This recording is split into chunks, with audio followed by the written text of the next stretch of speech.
Hududidan to'rt xonali uyimiz sotuvga chiqyapti. Iloyim hammamizga mana shu chiroyli uylardan olishni nasib etsin. Bunaqa stроительlar kamdan kam, hamma sharoitlarni qilib qo'yganlar. Mana navislar qilingan, disk plashatkalar, parkovkasi orqa tomonga joylashgan. Menga eng yoqqan tomon даже nogironlarimizga ham hamma sharoitlar chiqish, kirish muhitlarini qilib qo'yilgan. Hamma quruvchilar ham bunaqa shart-sharoitlarni qilmagan. Endi asosda qilyaptilar.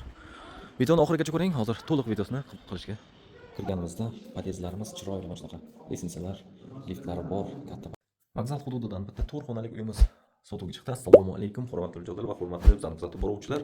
4 xonalik ikkinchi qavatda bo'lyapti. 97 metr kvadrat. Asosiy kirish qismimiz chiroyli remontlari bilan mana shunaqa chiroyli kirganda chiroyli katta bir atmosferani beradigan, katta shkaf, katta oynalar qo'yilgan, uzun koridorimiz bo'lyapti. Uyimiz полностью atacento bo'lgan. Remontga o'z fikringizni kommentariyaga bildiring. Planirovkani eslatib o'taman. Bu yerda oshxona plus balkoni bilan bolalar yotoqxonasi, to'g'rimizda kattalar yotoqxonasi, sanuzollar alohida, mehmonxona va mehmonxonaning ichidan yana bitta yotoqxona bo'lyapti.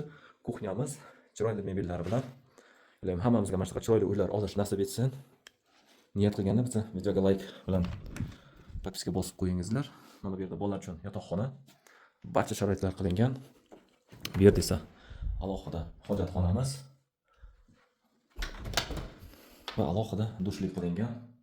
Chiroyligina kafelar bilan jihozlangan. Va mana bu yerda kattalarimiz uchun yotoqxona qilingan. Derazalari ikki tomonga bor.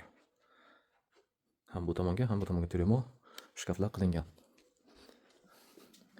Bu yerda esa mehmonxonaning ichidan yana bitta bolalarimiz uchun yotoqxona qilingan. Xohlasangiz bu yerda как ofis qilishingiz ham mumkin.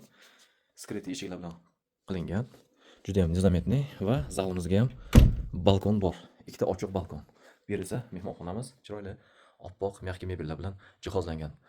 Samarqand shahar vokzal hududi, vokzal soatda oldida 4 xonalik ikkinchi qavatda 97 metr kvadrat, narxini 120 ming deyapmiz. Yana savdosi bor. Kadastr hujjatlarida muammo yo'q. Kimga qiziq bo'lsa, pastda raqamni qoldiraman. Bizlarni yo'qotib qo'ymaslik uchun videoga bitta like va podpiska bosib esdan chiqmasin. E'tiborchi rahmat, xayr, salomat bo'linglar.